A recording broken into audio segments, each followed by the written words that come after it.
बातमी आहे नाशिकमधून। नाशिकमध्ये टवाळखोरांनी धुडगूस घातल्याचं समोर आलंय। पंचवटीतील अवधूतवाडी या भागामध्ये वाहनांची तोडफोड करण्यात आली। दारू पिऊन आलेल्या टवाळखोरांनी दुचाकींची तोडफोड करत धिंगाणा घातलाय।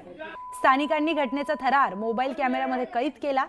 एकीकडे शहरात पोलिसांकडून टवाळखोरांची धरपकड सुरू असतानाच टवाळखोरांचा धुडगूस हा नाशिकमध्ये कायम दिसतोय। त्यामुळे पोलिसांचा गावगुंडांवर वचक राहिलाय का असा सवाल उपस्थित केला जातोय।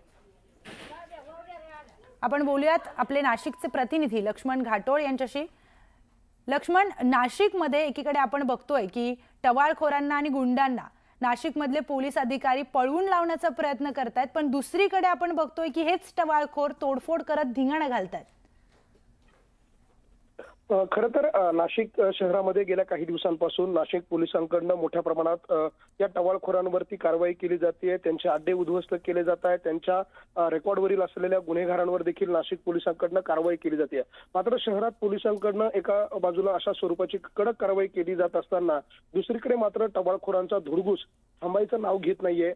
ही जी दृश्य आहे ही नाशिकच्या पेट्रोल परिसरामध्ये असलेल्या दिंडोरी नाक्याच्या भागामधली आहे। या ठिकाणी एका कॉलनीमध्ये हे मध्यपी तरुण जे आहे ते अचानकपणे त्या ठिकाणी आले आणि त्यांच्यामध्ये काही किरकोळ वाद यापूर्वी झालेला होता आणि त्या वादाचा राग काढण्यासाठी हे तरुण आज काल दिवाळीच्या दिवशी अर्थात लक्ष्मीपूजनाच्या दिवशी या मध्ये गेले आणि या भागामध्ये राहणाऱ्या लोकांच्या दुचाकींवरती या तरुणांनी हल्ला करायला सुरुवात केली, ज्यामध्ये या घरांच्या समोर लावलेली जी दुचाकी आहे त्या दुचाकी ज्या आहेत त्या रस्त्यावरती आडव्या पाडण्यात आल्या, त्याच्यावरती दगड मारण्यात आले, घराच्या बाहेर असलेल्या कुंड्या ज्या आहेत झाडांच्या त्या फेकून घरांवर मारण्यात आल्या। अशा प्रकारची दहशत माजवण्याचा प्रकार जो आहे तो या गावगुंडांकडून त्या परिसरामध्ये केला गेला आणि त्यामुळे या परिसरातल्या नागरिकांमध्ये प्रचंड भीतीचं असं स्वरूपाचं वातावरण आहे। मात्र हा सगळा थरार ज्यावेळेला सुरू होता त्यावेळेला या भागातल्या काही लोकांनी हा सगळा व्हिडिओ जो आहे या गावगुंडांचा जो हैदोस आहे तो त्यांच्या मोबाईलमध्ये कैद केलेला आहे आणि त्यानंतर त्यांनी पोलिसांना देखील या सगळ्याच्या संदर्भात तक्रार केली। मात्र जी माहिती काल पोलिसांकडून प्राप्त झाली त्या माहितीनुसार काल रात्रीच्या सुमारास अर्थात लक्ष्मीपूजनाच्या वेळेला नाशिक शहरामध्ये वेगवेगळ्या भागामध्ये फटाक्यांवरून वाद झाले, काही ठिकाणी तरुणांमध्ये एकमेकांच्या गटामध्ये मार झाले। त्यामुळे प्रचंड प्रमाणामध्ये काल नाशिकमध्ये हाणामाऱ्या, एकमेकांवर हल्ले करणे अशा घटना घडल्या। त्यामुळे एकीकडे पोलीस कारवाई करत असताना दुसरीकडे मात्र पोलिसांना अशा पद्धतीनं गावगुंडांकडून आव्हान मिळतंय। त्यामुळे पोलीस या सगळ्या प्रकरणावर कशा पद्धतीने कारवाई करतात हे बघणं महत्त्वाचं असणार आहे। निश्चितच लक्ष्मण, धन्यवाद आपण दिलेल्या सविस्तर माहितीसाठी। ऐन दिवाळीत देखील झेंडूच्या फुलांना कवडीमोल भाव मिळालाय। अकोल्यातील शेतकरी विजय वानखेडे यांनी 4 पैसे जास्त मिळतील या आशेने व्यापाऱ्यांना झेंडूची फुले न विकता स्वतः दिवाळीच्या दिवशी थेट बाजारात विक्री सुरू केली, पण याही ठिकाणी या शेतकऱ्याला निराशाच मिळाली आहे।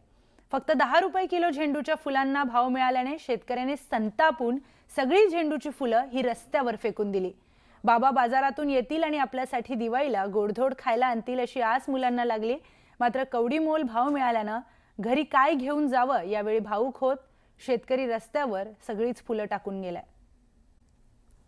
अतिशय महत्त्वाची बातमी, दिवाळीपूर्वी शेतकऱ्यांना मदत करू असं सरकारने सांगितलं, परंतु अद्यापही सरकारची आर्थिक मदत मिळाली नाही असा आरोप करत अमरावतीच्या नया अकोला इथले माजी सरपंच रणजित तिडके यांच्या नेतृत्वामध्ये शेतकऱ्यांनी अन्नत्याग आंदोलन सुरू केलंय। सरकारने अमरावती जिल्ह्यामध्ये ओला दुष्काळ जाहीर करावा, त्याचबरोबर हेक्टरी 50,000 रुपये इतकी मदत शेतकऱ्यांना करावी, सरसकट शेतकऱ्यांची कर्जमाफी करावी अशी मागणी करण्यात आली आहे। दिवाळीच्या दिवशी नया अकोला गावामध्ये शेतकऱ्यांनी अन्नत्याग आंदोलन करत राज्य सरकारचा निषेध व्यक्त केलाय। सोयाबीनला भाव नाही आणि नेकरी एक पोतं सोयाबीन झालं, कोणाला सोयाबीन नाही झालं, कोणा रोटावेटर मारून दिलं, कोण विपास मारली, कोणा वखार मारला आणि सोयाबीनला 3-3.5 भाव आहे। आणि सरकार म्हणे दिवाळीच्या दिवसापर्यंत 17,000 रुपये हेक्टरी जमा करतो, तेही अजून झाले नाही। आज दिवाळीचा दिवस आला म्हणून आज काळी दिवाळी आम्ही साजरी करत आहोत। पुढची महत्त्वाची बातमी, राज्य सरकारकडून महायुतीच्या आमदारांना दिवाळी गिफ्ट देण्यात आलाय। प्रत्येक आमदाराला विकास कामांसाठी 5 कोटींचा निधी देण्यात येणार आहे। 270 कोटींचा निधी हा मंजूर करण्यात आलाय। याबाबतचा शासन निर्णय नियोजन विभागाने काढलाय। तर विधानसभेप्रमाणेच स्थानिक स्वराज्य संस्थांच्या निवडणुका जिंकण्यासाठी महायुतीने मोर्चे बांधणी करत हा निधी वितरित केल्याची चर्चा आहे। अशामध्येच विरोधकांनी मात्र सरकारच्या निर्णयाचा विरोध केलाय। अत्यंत बेकायदेशीर कृत्य आहे आणि मी तर म्हणेन हे एक फार मोठं लोकशाही विरोधी असं कारस्थान आहे। तुम्हाला जर निधी हवा असेल तर आमच्या पक्षात या. म्हणजे विकास हा पक्ष बघून ठरवला जातो. अहंकार आहे, मस्तवालपणा आहे, मगरुरी आहे आणि जनतेचा पैसा हा माझ्या खिशातला पैसा आहे, अशा पद्धतीनं वाटप आपापल्या लोकांमध्ये सुरू आहे. ही लाच आहे. 5 कोटी रुपये ही लाच आहे. मी त्याला विकास निधी वगैरे म्हणत नाही. आपापल्या आमदारांना दिलेले 5 कोटी ही एक प्रकारे लाच आहे. त्यातून किती विकास कामं होतील हे माहीत नाही, पण कमिशनबाजी नक्की. ते सरकार स्थापन करताना मुख्यमंत्री, उपमुख्यमंत्री, मंत्री शपथ घेतात की आम्ही कुठलाही दुजाभाव करणार नाही. त्या शपथेला हरताळ बसण्याचं काम आता केलेलं आहे की ज्या विधानसभा मतदारसंघात आमचा आमदार नाही तिथं निधी द्यायचा नाही. हे मला वाटतं महाराष्ट्रामध्ये एक दुर्दैव म्हणावं लागेल. महाविकास आघाडीचं सरकार असताना मस्तवालपणा आणि अहंकार तुम्ही केला होता आणि भारतीय जनता पार्टीच्या 12 आमदारांना 1.5 वर्षासाठी निलंबित केलं होतं. तेव्हा तुम्ही लोकशाहीची हत्या केली होती.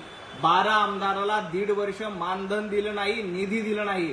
तुमचं सरकार असताना उद्धवजी ठाकरे मुख्यमंत्री असताना भारतीय जनता पार्टीच्या 105 आमदारांना दमडीचाही निधी तुम्ही दिला नव्हता आणि निधीमध्ये असमान वाटप तुम्ही केलं होतं. ही परंपरा, हा पायंडा तुम्ही पाडला होता. पुढची महत्वाची बातमी. राज्य सरकारने घोषित केल्याप्रमाणे 3 हेक्टरच्या वाढीव मर्यादेबाबत शासन निर्णय जाहीर केलाय. पूरग्रस्तांना मदत 2 हेक्टरऐवजी आता 3 हेक्टरपर्यंतच्या शेतजमिनीसाठी देण्याचा निर्णय राज्य सरकारने जाहीर केला होता. त्यानुसार वाढीव 1 हेक्टरसाठीच्या मदतीपोटी 648 कोटी रुपये वितरित करण्यात आले आहेत. आतापर्यंत 8,139 कोटी रुपये हे वितरित करण्यात आले आहेत.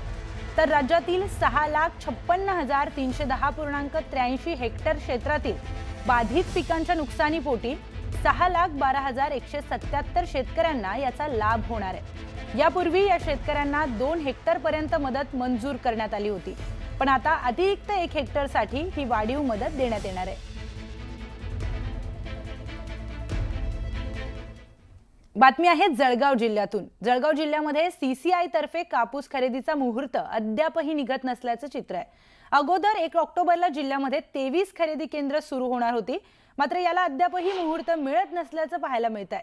सीसीआयची खरेदी केंद्र सुरू होत नसल्याने कापूस उत्पादक शेतकऱ्यांना, खासगी व्यापाऱ्यांना कापूस विकून दिवाळी साजरी करावी लागते. शासकीय हमी भाव 8,100 रुपये आहे, मात्र व्यापारी 7,100 रुपये इतका भाव देतात. शेतकऱ्यांना 7,100 रुपयांच्या दरात कापूस विकणं परवडत नाही. त्यामुळे जिल्ह्यात लवकरात लवकर सीसीआयची कापूस खरेदी केंद्रे ही सुरू व्हावीत अशी मागणी शेतकऱ्यांकडून व्यक्त केली जाते.